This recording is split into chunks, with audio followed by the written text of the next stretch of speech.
Before I start my speech, I want to do a very short survey. So, how many of you guys have ever been to Africa? Please raise your hand. Okay, Quentin. I know one girl have been to Kenya. Okay, not very much. So, what's the impression of Africa that most people have? Dangerous, turbulent, messy, chaos. Yeah. So, I always told people that my bravest choice of my life so far is to go to Africa, even braver than giving up Gaokao. So, last year, before Spring Festival, my family and I decided to go to Africa to visit my father because my father worked there. And before I go, so many of my friends have commented below the preparation that I posted on the moment in WeChat. It said, please bring your high heels and battle with the locals. Why high heels? Because I bought a pair of high heel shoes at that time, so they always like to make fun with that. And also, a boy said, could you please bring me a tiger? Not a very big tiger, a small tiger, but I refused him because it's not very realistic.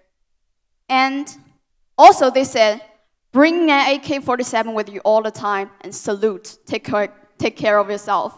So all the comments, when I read it, it's very funny to me, but actually it reveals a very typical phenomenon that exists in this society. It's all around us, and it's called stereotype. So what is stereotype anyway? For me, I think stereotype is the impression, the most superficial impression that people have about one object. And this phenomenon exists mainly because someone delivered the wrong or incorrect information to another group of people, and that group of people will simply think this object is the way that one described it is. So, does Africa, or simply the country I have been to, Angola, really is the way that people think it is? Not really, actually. So, all people knows that Africa is always suffering the famine, so I always imagine the places will be like dry and treeless everywhere, and there are cracks on the floor like the aging stones. But actually, when you're looking for Angola on the world map, you discover it on the side of Atlantic Ocean. In the capital city of Angola, which is the Luanda, I witnessed the most beautiful sea I have ever seen. The water is like greenish blue, and I can sometimes see the fish beneath. This is my feet. Okay. And also, a very popular and symbolic sign of Africa is their animals, wild animals. Unlike the zoos that we've been to in Chengdu or maybe China, their zoos has no barriers. Like, you can see this giraffe is standing right beside the road. It's like 10 meters far from our cars. And there's a very famous animal in Angola, which is called the black gazers. They have the same identity as the pandas in our country. It's very important to them. And there's a monkey, grab food right off my hand and wait beside my dad's car and ask for more. And in the corner of my dad's workplace, my dad is an engineer. He helped build bridge and roads for Africa governments. I saw the most beautiful sunset I have ever seen. So, secondly, the food. This one is very intriguing for most people because when I went to Africa, so many of my classmates and friends have asking about what is like the food in Africa. Does the people there eat barks or stones? No. Because Luanda is located at the side of Atlantic Ocean, the seafood there is very cheap and well qualified. Like the shrimp is very big, and lobster, you can just throw it into the oven, roast it for 7 minutes, take it out, and grab some salt and pepper on it, and it tastes very good. And the two things I want to introduce the most is a very famous and symbolic food in Africa. The first one, the bread tree.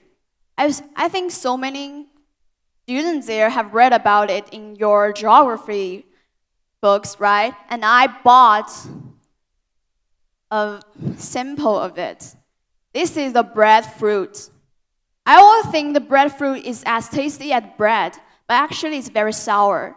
Anyone want to try it? Okay.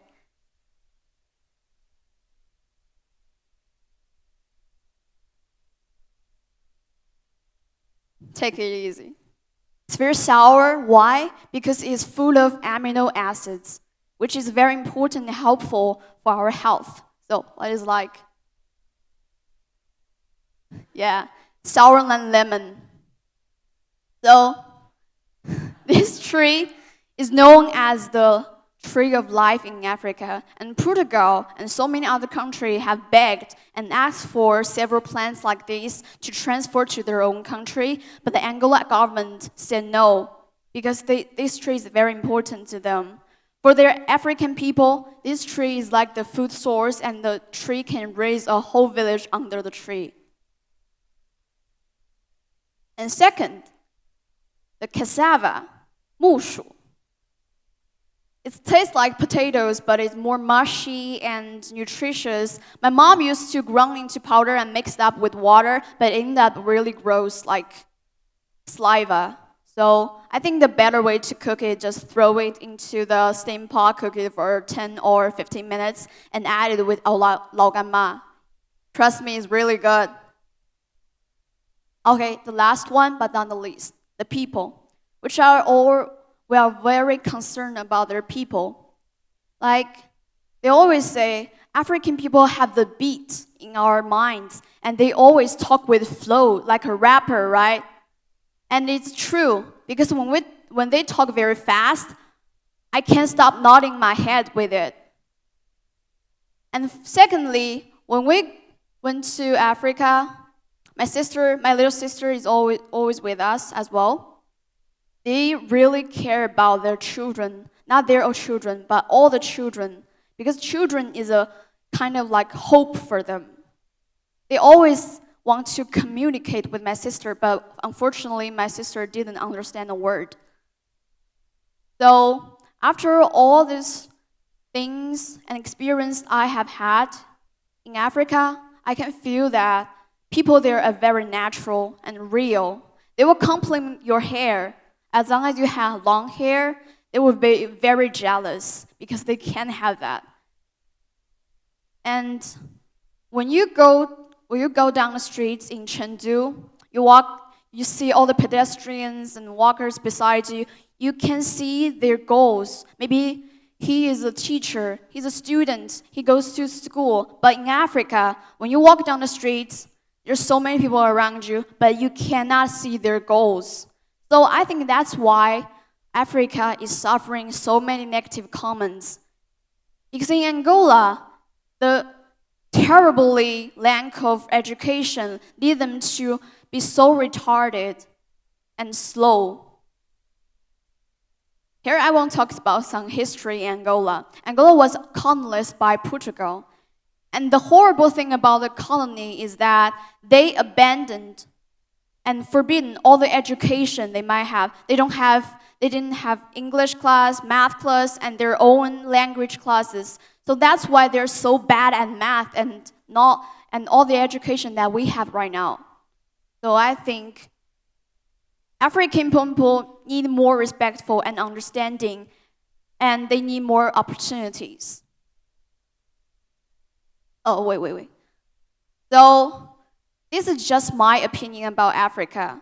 I hope you guys, if you have a chance, you can go to Africa to see what it's truly like. You have your own opinions, your own intense understandings. And the stereotype I talk about Africa today is not just exist in Africa, but all around us. Stereotype exists when you're looking for people. For example, if I wear an earring in school and wear makeup, people will think I'm a bad student, but actually I'm not. I'm making my progress. I'm making this speech right here. I have my academic achievements. I'm not bad. I'm a very good student. So I hope all of you guys can look at one problem, one place, one people with different angles. Like all the math teachers told you to work on the math questions with different angles, so you will find out your understanding further is not right or maybe incorrect. Thank you.